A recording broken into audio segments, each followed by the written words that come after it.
اسلام سے پہلے عورت کو معاشرے میں جو حیثیت دی جاتی تھی اور جن مشکلات کا سامنا کرنا پڑتا تھا وہ کسی سے مخفی نہیں اور نہ ہی تعریف کا محتاج ہے۔ یہ طبقہ ان طبقات میں سے تھا جو انتہائی مظلوم اور ستم رسیدہ تھا۔ ان کو ظلم و ستم سے نجات دلانے کی کوئی سعی نہ کی جاتی تھی۔ قرآن کریم میں ہے، اور اپنی مملوکہ لونڈیوں کو زنا کرنے پر مجبور مت کرو، اور بالخصوص جب وہ پاک دامن رہنا چاہیں، محض اس لیے کہ دنیوی زندگی کا کچھ فائدہ یعنی مال تم کو حاصل ہو جائے۔ اس سے اندازہ لگایا جا سکتا ہے کہ عورت کی حیثیت ان کی نظروں میں کیا تھی اور کیسے افعال پر اس کو مجبور کیا جاتا تھا۔ صحیح بخاری کی ایک حدیث سے معلوم ہوتا ہے کہ جاہلیت کی عورتیں رہن بھی رکھی جاتی تھی، جیسا کہ محمد بن مسلمہ رضی اللہ عنہ فرماتے ہیں کہ جب میں کعب بن اشرف کے پاس گیا اور غلہ قرض دینے کی درخواست کی تو اس نے کہا، اپنی عورت کو میرے پاس رہن رکھ دو۔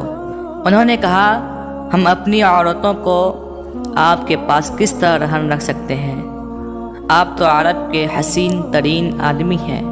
اس واقعہ سے بھی اندازہ لگایا جا سکتا ہے کہ عورت کتنی مظلوم تھی اور اس کی عصمت کس قدر پامال کی جا رہی تھی۔ اسلام میں عورت کا مقام انہی ظلم آفریں اور ظلم زدہ گھٹاؤں میں جب اسلام کا آفتاب طلوع ہوا تو عورتوں قوان کے حقوق دیے گئے، افراط تفریط ختم ہوئی، اور حضور صلی اللہ علیہ وسلم نے عورتوں کو ظلم سے نکالنے کی خصوصی جد و جہد فرمائی۔ حجۃ الوداع کے موقع پر جب آپ صلی اللہ علیہ وسلم نے آخری خطاب فرمایا، اس وقت بھی اس طرف خاص توجہ دلائی، بلکہ آخری وقت تک اس سلسلے میں فکر مند رہے۔ اس لیے یہ ایک حقیقت ہے کہ اسلام نے سماج میں عورت کو عزت و احترام کا مقام دیا ہے، اس کو خاندان کی ملکہ بنایا، اس کی مستقل شخصیت کو تسلیم کیا اور انسانی حقوق میں مرد کے برابر درجہ دیا۔ اور پہلا قرآنی مشورہ نسوانی حقوق کے سلسلے میں جس کا اعلان کیا گیا وہ یہ تھا، اے لوگوں، اپنے پروردگار سے ڈرو جس نے تم کو ایک جاندار سے پیدا کیا اور اس سے اس کا جوڑا پیدا کیا، اور ان دونوں سے بہت سے مرد اور عورتیں پھیلائیں۔ اسلام میں عفت کا تصور اللہ پاک کے احسانات میں سے ایک عظیم احسان یہ ہے کہ شہوت کے استعمال کا جائز طریقہ نکاح بتایا ہے، تاکہ اس کے ذریعہ شہوت کی آگ کو ٹھنڈا کیا جا سکے، اس کے شعلوں کو بجھایا جا سکے۔ بلا شبہ نکاح سے ہی انسان شہوت کو جائز طریقے سے پورا کر سکتا ہے اور عفت جیسی صفت سے متصف ہو سکتا ہے۔ اس سے عفت کی اہمیت کا احساس دلانے کے لیے ان الفاظ کو قرآن میں محفوظ کر دیا۔ ان الفاظ سے حضور صلی اللہ علیہ وسلم عورتوں سے بیعت لیتے تھے کہ وہ چنانچہ فرمایا، اور نہ بدکاری کریں گے اور نہ اپنے بچوں کو قتل کریں گے اور نہ بہتان کی اولاد لاویں گے۔ اسی طرح حضور علیہ السلام نے بھی احادیث طیبہ میں عفت و عصمت سے متعلق اسلام کے نقطہ نظر کو بیان فرمایا اور بدکاری کے نقصانات سے امت کو آگاہ فرمایا، اور کثرت اموات کا سبب زنا کو بتایا۔ چنانچہ ایک لمبی حدیث میں من جملہ اور باتوں کے یہ بھی فرمایا، کسی قوم میں زنا کے عام ہونے کی وجہ سے موت کی ہی کثرت ہو جاتی ہے۔ اسی طرح رسول اللہ صلی اللہ علیہ وسلم نے برائی کے پھیلنے کو تعاون اور مختلف بیماریوں کا باعث بتلایا ہے۔ جس قوم میں زناکاری پھیل جاتی ہے اور بلا روک ٹوک ہونے لگتی ہے تو اللہ تعالیٰ ان لوگوں کو تعاون کی مصیبت میں مبتلا کر دیتا ہے اور ایسے دکھ درد میں مبتلا کر دیتا ہے جس سے ان کے اسلاف ناآشنا تھے۔ اسی بدکاری کو روکنے کے لیے شریعت مطہرہ نے حدود بھی مقرر فرما دی اور ساتھ میں بدکاری کرنے والے کے بارے میں شفقت و مہربانی نہ کرنے کی بھی تلقین فرما دی۔ چنانچہ ارشاد باری تعالیٰ ہے، اور تم لوگوں کو ان دنوں مرد و عورت پر اللہ تعالیٰ کے معاملہ میں ذرا رحم نہ آنا چاہیے۔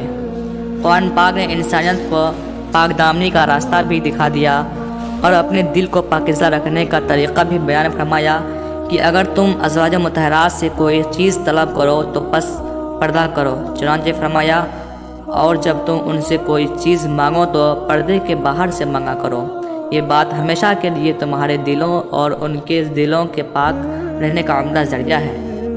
اگرچہ یہ آیت ازواج مطہرات کے حق میں نازل ہوئی، لیکن علت کے عموم سے پتہ چلتا ہے کہ یہی طریقہ ہی انسانیت کے لیے ذریعہ نجات ہے اور نفسانی وسوسوں اور خطروں سے حفاظت کا ذریعہ حجاب ہی ہے، اور بے پردگی قلب کی نجاست اور گندگی کا ذریعہ ہے۔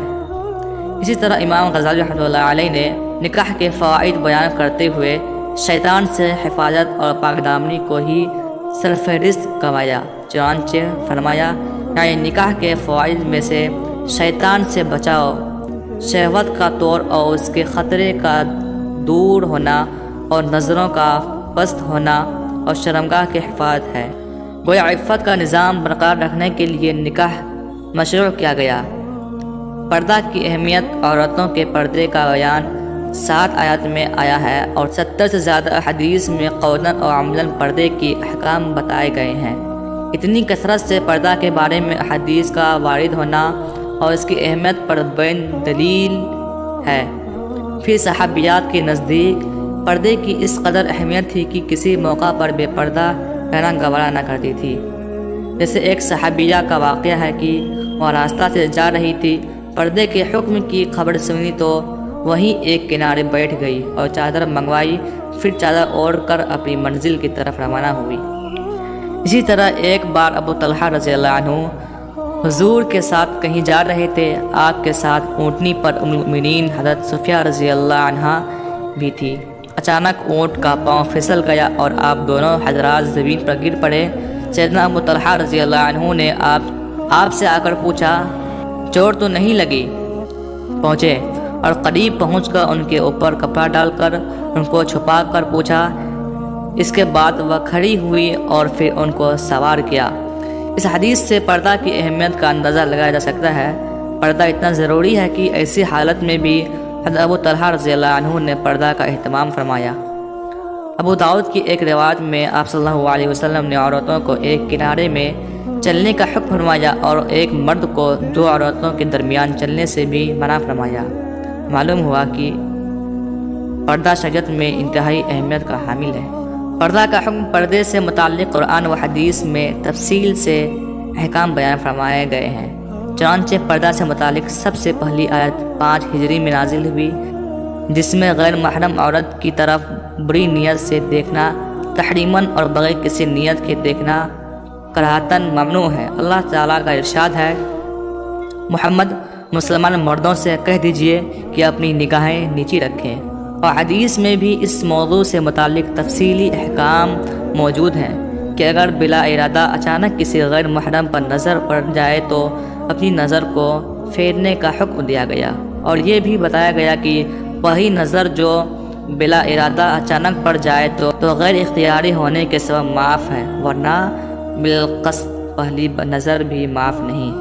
پردہ کے احکام کا ذکر فرماتے ہوئے مولانا ادریس کاندھلوی رحمۃ اللہ علیہ لکھتے ہیں کہ عورت کا تمام بدن ستر ہے، اپنے گھر میں بھی اس کو مستور اور پوشیدہ رکھنا فرض اور لازم ہے، مگر چہرہ اور دونوں ہاتھ کے ہر وقت ان کو چھپائے رکھنا بہت دشوار ہے، اس لیے یہ اعضاء سطر سے خارج ہیں۔ اپنے گھر میں ان اعضاء کا کھلا رکھنا جائز ہے، اور فرمایا کہ یہ مطلب ہرگز نہیں کہ عورت کو اپنے چہرہ کے حسن و جمال کو نامحرم مردوں کے سامنے کھلا رکھنے کی اجازت ہے کہ وہ عورت کے حسن و جمال کا نظارہ کیا کریں۔ کے تحت فرمایا کہ عورت کو اپنی یہ زینت ظاہر چہرہ اور دونوں ہاتھ صرف محرم کے سامنے کھلا رکھنے کی اجازت ہے، نامحرموں کے سامنے کھولنے کی اجازت نہیں۔ عورتوں کو اس بات کی ہرگز اجازت نہیں کہ وہ سر بازار چہرہ کھول کر اپنا حسن و جمال دکھلاتی پھریں۔ حسن جمال کا تمام دار و مدار چہرہ پر ہے اور اصل فریفتگی چہرے پر ہی ختم ہے، اس لیے شریعت مطہرہ نے زنا کا دروازہ بند کرنے کے لیے نامحرم کے سامنے چہرہ کھولنا حرام قرار دیا۔ اسی طرح احکام قرآن کے حوالہ سے فتویٰ رحمیہ میں نقل کیا گیا کہ حدیث میں ہے کہ جو عورت عطر اور خوشبو لگا کر نکلتی ہے وہ زانیہ ہے۔ پردہ کے درجات، شرعی حجاب یعنی عورتیں اپنے گھروں میں ہی رہیں، اس کی دلیل یہ ہے، ضرورت کے تحت جب عورت کو گھر سے باہر جانا پڑے تو اس وقت کسی برقع یا لمبی چادر کو سر سے پیر تک اوڑھ کر نکلے۔ اس کا حکم اپنے اوپر اپنی چادریں لٹکا لیا کرے۔ مطلب یہ ہے کہ سر سے پاؤں تک عورت اس میں لپٹی ہو اور چہرہ اور ناک بھی اس میں مستور ہو، صرف آنکھیں راستہ دیکھنے کے لیے کھلی ہوں۔ پورا جسم تو مستور ہو مگر چہرہ ہتھیلیاں کھلی ہوں۔ ائمہ اربعہ میں سے امام شافعی، امام مالک، امام احمد رحمہ اللہ نے تو چہرہ اور ہتھیلیاں کھولنے کی مطلقاً اجازت نہیں دی، خواہ فتنہ کا خوف ہو یا نہ ہو۔ البتہ امام اعظم رحمہ اللہ نے فرمایا کہ اگر فتنہ کا خوف ہو تو کھولنا منع ہے، لیکن اس زمانہ میں خوف فتنات نے ہونے کا احتمال ساز و نادر ہے اور نادر معدوم کے حکم میں ہوتا ہے، اس لیے متأخرین فقہاء احناف نے بھی وہی فتویٰ دیا ہے جو ائمہ ثلاثہ نے دیا تھا کہ جوان عورتوں کے لیے چہرے یا ہتھیلیوں کا کھولنا ناجائز اور پردہ کرنا ضروری ہے۔ پردہ فطری ضرورت، فطرت کا تقاضا ہے کہ جو چیز قیمتی ہوتی ہے اس کو خفیہ اور پوشیدہ جگہ رکھا جاتا ہے، کہ جس طرح پیسہ قیمتی چیز ہے تو انسان اس کو چھپا کر رکھتا ہے، اسی طرح عورت بھی قیمتی ہونے کے باعث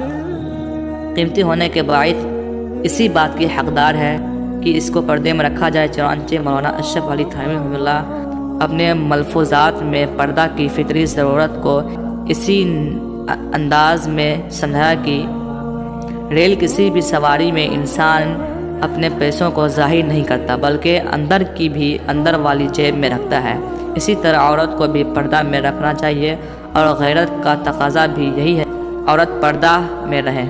ایمان کے بعد جو سب سے پہلا فرض ہے وہ ستر عورت ہے۔ تمام انبیاء علیہ السلام کی شریعتوں میں فرض رہا ہے، بلکہ شرائع کے وجود سے پہلے جب جنت میں شجر ممنوعہ کھا لینے کے سبب حضرت آدم علیہ السلام کا جنتی لباس اتر گیا تو وہاں بھی انہوں نے ستر کھلا رکھنے کو جائز نہیں سمجھا، اس لیے آدم و حوا علیہ السلام دونوں نے جنت کے پتے اپنے ستر پر باندھ لیے، جس کو قرآن نے یوں تعبیر فرمایا، اور دونوں اپنے اوپر جنت کے پتے جوڑ جوڑ رکھتے گئے۔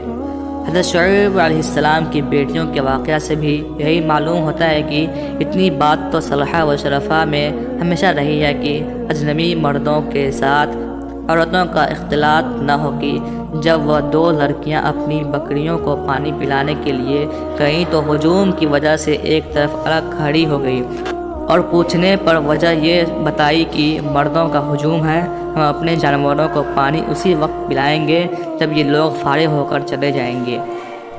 بے پردہ رہنے کے نقصانات۔ شریعت مطہرہ نے خواتین کو باپردہ رہنے کا حکم دیا، اور باپردہ زندگی گزارنے سے ہی معاشرے میں امن و سکون باقی رہتا ہے اور اچھے اثرات مرتب ہوتے ہیں، اور بے پردگی سے جتنے مفاسد اور برائیاں معاشرہ میں جنم لیتی ہیں ان کو شمار میں لانا مشکل ہے۔ عورتوں کا بے پردہ رہنا ہی مردوں کی بدنظری کا باعث بنتا ہے، جس سے گناہوں کا سلسلہ شروع ہو جاتا ہے۔ چنانچہ حضرت عیسیٰ علیہ السلام نے بھی بدنظری کو مہلک بیماری اور فتنہ بتایا۔ اجنبی عورتوں کو تاک جھانک کرنے سے اپنے کو بچاؤ، اس سے دلوں میں شہوت کا بیج پیدا ہوتا ہے اور فتنہ پیدا ہونے کے لیے یہی کافی ہے۔ اسی طرح حضرت داؤد علیہ السلام نے بھی اپنے بیٹے کو نصیحت فرماتے ہوئے عورتوں سے دور رہنے کی تلقین فرمایا، اے بیٹا، شیر اور سانپ کے پیچھے جانا مگر اجنبی عورت کے پیچھے نہ جانا۔ یحییٰ علیہ السلام نے بھی بدنظری اور حرص و لالچ کو زنا کا باعث بتایا۔ حضرت یحییٰ علیہ السلام سے کسی نے پوچھا کہ زنا کا آغاز کہاں سے ہوتا ہے؟ آپ نے فرمایا، نامحرم کو دیکھنے اور حرص کرنے سے۔ بعض صحابہ سے روایت ہے کہ آنکھیں بھی زنا کرتی ہیں اور ان کا زنا غیر محرم کو دیکھنا ہے، اور زنا میں 6 خرابیاں ہیں۔ 3 کا تعلق دنیا سے ہے اور 3 کا آخرت سے ہے۔ دنیا میں خرابیاں یہ ہیں: نمبر 1 رزق میں کمی و بے برکتی، نمبر 2 نیکی کی توفیق سے محرومی، نمبر 3 لوگوں کے دلوں میں اس سے نفرت۔ آخرت کی 3 یہ ہیں: نمبر 1 اللہ کا غضب، نمبر 2 عذاب کی سختی۔ نمبر 3 دوزخ میں داخلہ۔ اس دوران نکاح کرنا مشکل اور گناہ میں پڑنا آسان ہو گیا ہے، جبکہ صحابہ و سلف کے دور میں عفیف رہنا آسان تھا کیونکہ ان کا نکاح کرنا آسان تھا۔ اس وقت ہمیں بے پردگی نے اس قدر جکڑ لیا ہے کہ ہر وقت بازاروں میں بد نظری کا گناہ جاری ہے، اس لیے ضروری ہے کہ قرآن و سنت کی تعلیمات کو عام کیا جائے اور عفت کے تحفظ کے لیے قرآن و سنت کی ہدایات کو مشعل راہ پر بنایا جائے اور ہمہ وقت اللہ پاک سے پاک دامنی کی دعا کی جائے۔ اللہم انی اسألک الہدی والتقی والعفاف والغنی۔